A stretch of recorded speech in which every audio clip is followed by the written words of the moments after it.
I didn't have my first orgasm until I was 42 years old. Wow.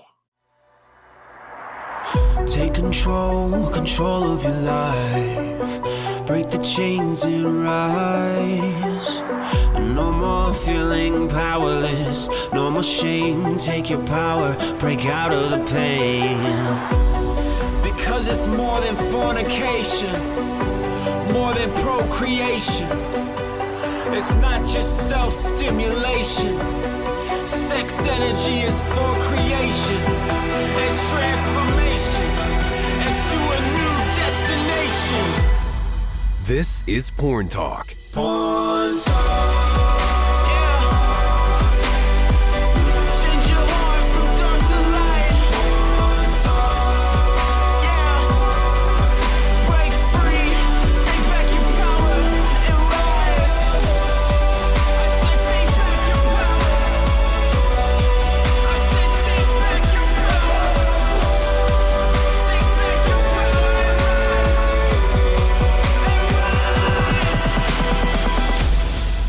This is Porn Talk.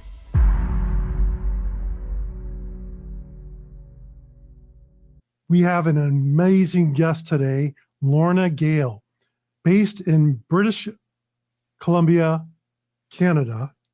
She is a leading figure in sexual and spiritual empowerment with certifications as a somatic sexologist and a sex and spiritual alchemist. She offers diverse services, including sexological bodywork, bondage training, and somatic mindset coaching. Lorna believes in the profound connection between sexuality and spirituality, guiding individuals towards wholeness and freedom. Her approach, praised for its intuition and nurturing presence, covers topics such as divine empowerment, healing from trauma, and exploring one's sexuality. Through one-on-one sessions, workshops, and retreats, Lorna helps clients cultivate a deeper connection with themselves and their partners. Welcome, Lorna Gale. Welcome, Lorna. Thank you so much, Eric. I am thrilled to be here. And as we said before we came on live, that I'm just really excited about the conversation that's going to unfold and flow today and the way that can support those who are listening. Absolutely. So tell us a little about yourself, your story, and what is a somatic sexologist? I get asked that numerous times. What is that? And I think, certainly the sex, sex always gets people's attention, right? You have a page, a newspaper, and there's sex when there, and right away, our attention goes there. So there's something really profound about that. Yeah. Somatic sexologist is really looking at sex through the lens of the body. Soma, meaning of the body. So learning about sex, the learning of it, as well as the unlearning of some things through the body experience. And certainly, if somebody had asked me, several years ago, would I be here doing this? It was kind of like, are you kidding? Because I came from a very, very conservative religious background, and sexuality was something, that was hardly talked about. And when it was in this container of, it belongs in the bedroom with this one partner after you're married. That was the little box. And so I went into that, my life experience from that lens. And I didn't realize until after being married, and I'd been married to a beautiful man for 30 years, but it was not until I was in the marriage that I realized how disconnected I was from my sexuality. I had never explored myself. I had no idea what pleased me. I had no idea of the sexual erotic energy. And so when we got married, this idea that all of a sudden things are going to be all tickety-boo and click into place is kind of like, no. So for me, it was really this feeling disconnected and nothing, and just wasn't there. And so my husband, two different things that he did was, number one, he did some research and found out that, according to that research at the time, 40 years ago, you, like most women, are non-orgasmic. Can you be content with what you've got? The second thing that he said 5 years into our marriage was, find out what makes you feel good so you can tell me. So I did. I'm a fast learner. It just took me 20 years to begin that journey of finding out what made me feel good. And so when our girls were were raised and out of the home, then it became my turn to find out, who am I? What am I? And so I took some courses, some retreats, some trainings. And in that time was, number one, able to acknowledge that I am a sexual erotic being. And the second thing that was, I was actually really able to meet myself at a very different and deep level. And I'll share a little bit more about that, but it was literally in the mirror. I met myself in the mirror. And I want to talk about this as we go into our conversation today, Eric, because mirrors and stories actually are really pivotal and crucial to my own experience, and also what I speak and how I teach and work with people. But this aspect of the mirror, and in that, in this, what I call my midlife sexual awakening, I literally had this aha and this awareness and awakening within my body that this isn't bad and wrong and shameful like I've been taught. It's so pure and good and right. And the one piece, and the song that plays at the beginning of your podcast that talks about letting go of the shame, and that was the depth that I needed to get to, so I could actually have a different experience, was to meet that level of shame that was there, and not just shame about my sexuality or my body or whatever else I might perceive, but it was actually existential shame, that a shame that I even existed. Mm. And once I was able to reach into that depth, and all of a sudden it was a whole new experience, a 180 degree. And then I went on, I taught in the school system for several years, almost a decade. And then I was teaching energy work for another almost 10 years.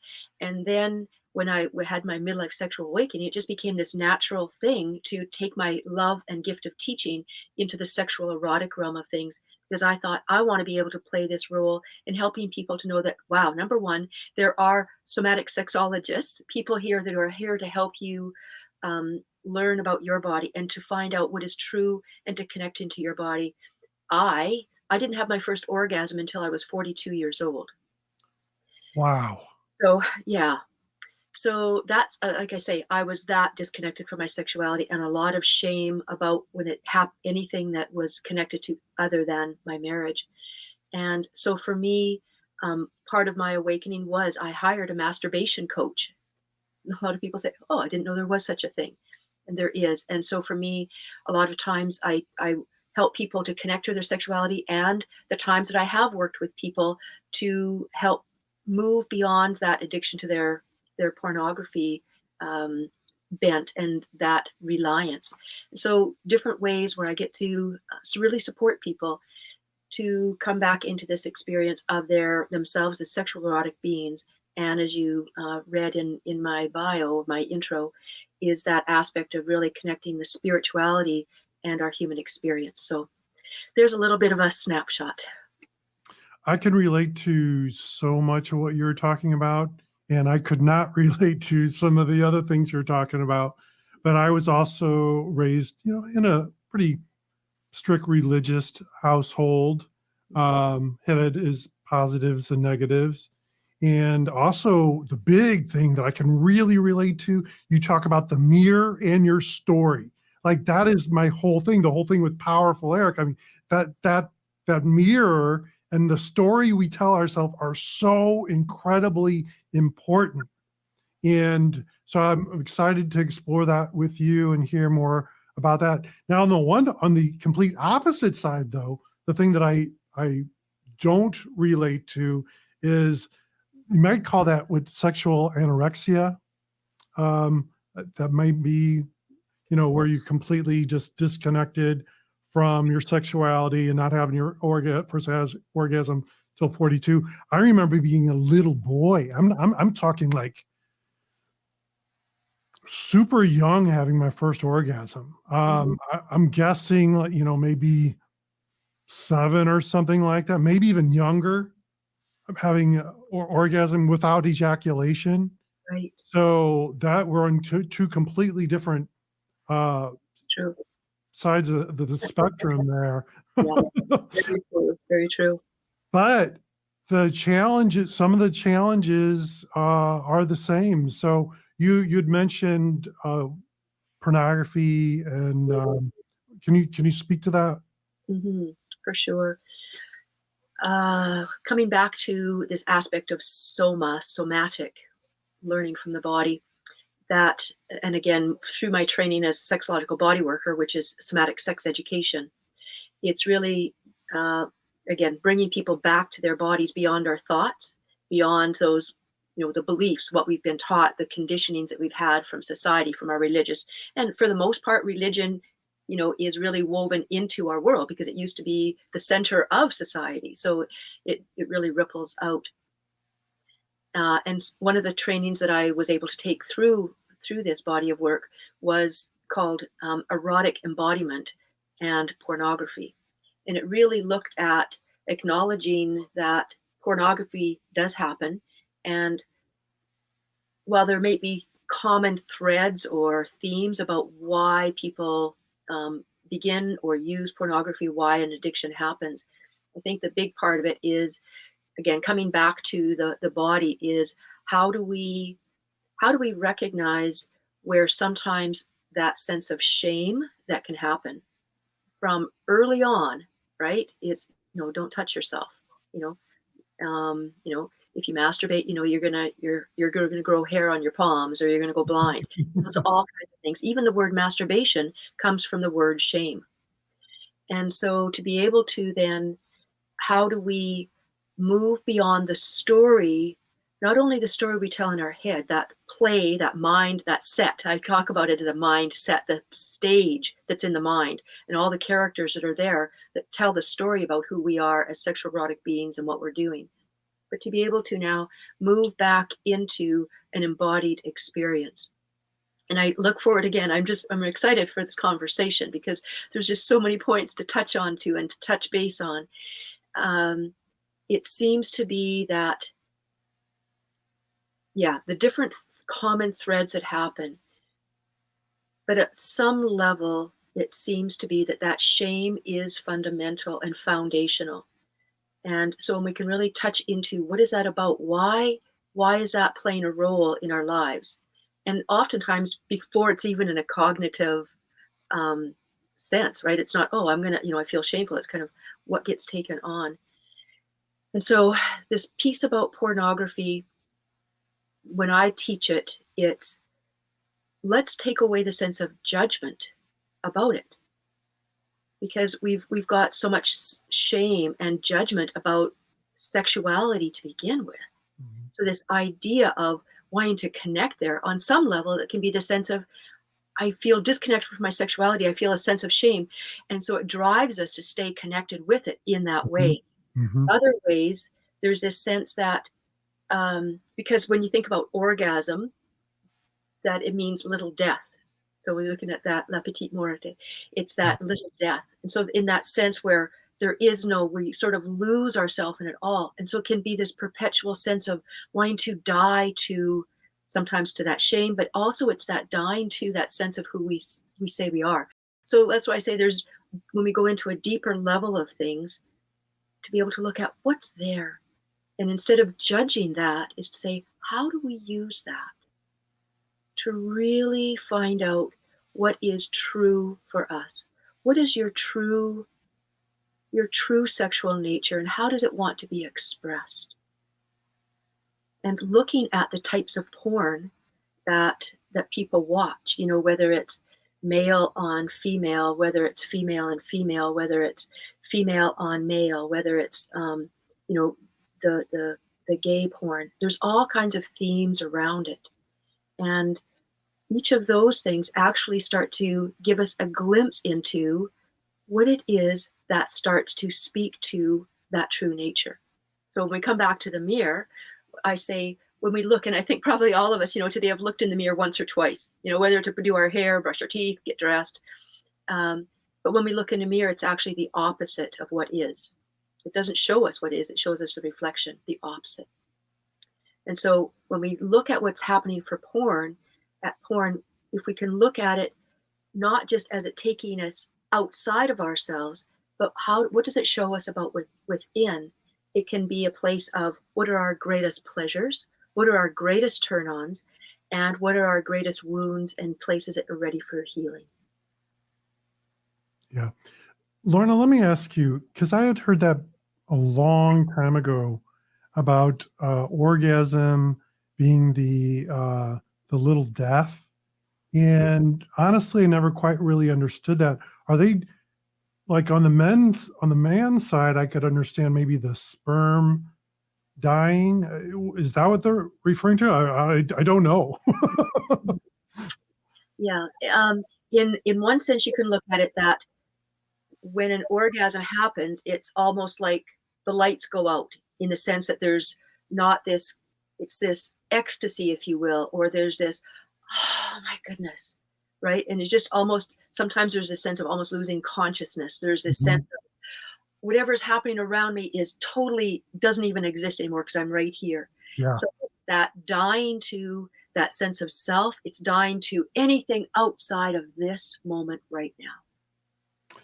I 1,000% understand that. I mean, that's the thing with pornography and compulsive masturbation, is that it really does, like, the world is gone for that time. Just like you said, nothing else exists at that moment, and it really is can be blissful. But the challenge with the guys that I work with and myself is that if you're using porn and masturbation compulsively, then as soon as you're done, like the moment that you orgasm, then the shame comes like immediately.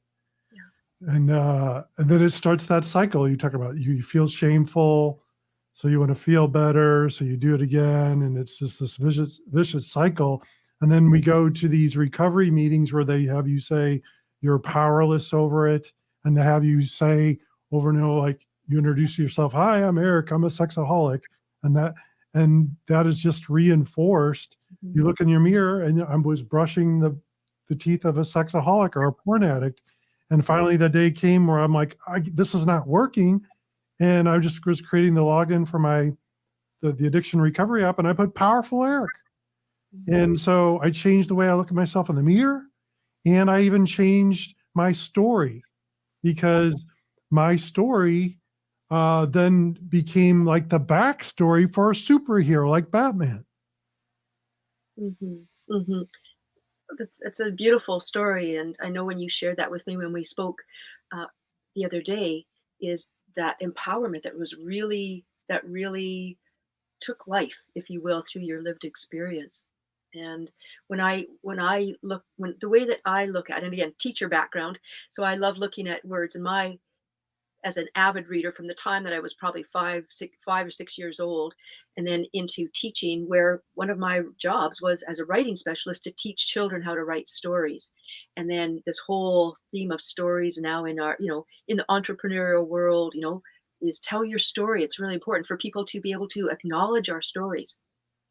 And when we look at a story, there's always that part that, like you say, the backstory of Batman. There's always these things that happen along the way that bring us to this place of there's something different. Whether it's there's something more, but I don't know what it is and how to access it. That was my thing. Or I just don't want to keep on going down this road. And then this journey of really searching and inside and outside, this journey that happens, and to be able to have these times where we awaken to, and to be able to really not judge what came before, but to be in deep appreciation. Because I don't know about you, I love going to movies or watching, TV shows. I think we all Mhm. do, and reading books and movies. We are based in story, and that every story is so beautifully and intricately created. As I say, in a movie, there's not even a piece of garbage that's blowing across the street that is accidental. That everything that shows up to bring us to this place of, I'm ready to experience myself in a new way.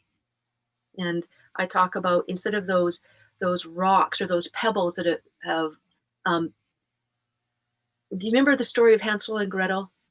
I do. I Okay, do. there's a couple of different versions. One of them is that as they're leaving home, Hansel is dropping breadcrumbs along the way. Well, the situation is that they end up, when they try to go home, the breadcrumbs are nowhere to be found because the birds have eaten them. Hmm. The other version, which is what I like to refer to and use, is that if he drops pebbles along the way. And so as they're going from home out into this journey, I liken that to our journey of coming from our sense of our truth, our inner essence, our divine nature. It's this journey of going away from that into this human experience. And all of these different things that show up along the way, these traumas, these shutdowns, these disconnections, these obstacles that happen along the way are those pebbles that are leading us along the way. And then what we get to do, instead of being lost, it's just kind of we find those pebbles along the way, those traumas, those things that stick in our craw, if you will, of when something happened, when we felt a sense of betrayal, or that first bit of shame happened, or that even that sense of that first orgasm that happened. But oh my goodness, and there's that shame immediately that comes, because masturbation is often done quickly, quietly, and in the dark, which speaks to the depth of shame around our sexuality. But why would we demonize something that we come from? Yeah. So to be able to take those pebbles and look at them, let them lead us back home to not only our greatest pleasures and even our turn-ons, but to be able to now take them back into our true sexual essence. And instead of letting those rocks or those pebbles bury us, we actually stack them up and let us rise into the power of who we are. And as a teacher, I look at words. M, or the abbreviation or prefix of EM, means it's within. So it's not about putting power into, it's actually realizing the power that's already there. Lorna, as you're speaking, my brain is just firing in so many different directions. I have so many different angles that we can go. One thing that just comes to mind, though, I've got to say, not having an orgasm until you were 42. I had a guest on, I don't know, several months ago, and she wrote a book called The 49-Year-Old Virgin. And she expected that she would get married like in her 20s maybe and have kids. And she just never found the right guy. She just never did find the right guy. So the first orgasm at 42, and this other lady being the 49-year-old virgin. Can you speak to that at all? For sure. I would say that it really points to and highlights, Eric, this aspect of our lack of sex education that is based in a sense of sex being natural. How do we do it that is healthful and what I call erotically alive? There's a quote that Audre Lorde, and I've leaned on this in these 15 years since my sexual awakening. She says, "We tend to speak of the erotic as a quick, tantalizing sexual arousal. I speak of the erotic as that deepest life force energy that moves us in a fundamental way." Oh, wow. Can you say that again? I can. We tend to think of the erotic as a quick, tantalizing sexual arousal. I speak of the erotic as that deepest life force energy that moves us in a fundamental way. Oh my gosh. And you are quoting who? Audre Lorde. Wow. That is an amazing quote. I'm going to have to look her up and write that down. I mean, that life force energy, like, we are blessed my clients, that come to me that have this hypersexuality that seems to be out of control or is out of control. Once we get to a certain point, I'm like, you are blessed to have this massive amount of energy, and it just is being dissipated all over the place. But if we can channel it and transform it, it can make beautiful things like music and art or starting a business or it's just incredible. So wow, I love that quote. Well, Lorna, I think this may be a great place to stop for today.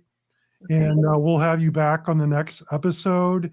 And I want to get into the next episode, maybe some of the things that people can do. Like we were talking about some of the challenges with pornography and masturbation. But when we have you back, we can talk about some of the practical things that people can do to channel that sexual energy in a healthy way. That sounds great. I look forward to it, Eric. This has been All right. wonderful. Thank you so much. All right. Thanks for being with us, and stay with us. We will be back, or Lorna will be back in the next episode, and stay powerful. Thanks for listening. If you're struggling with porn or sex addiction, reach out to Eric at powerfuleric.com.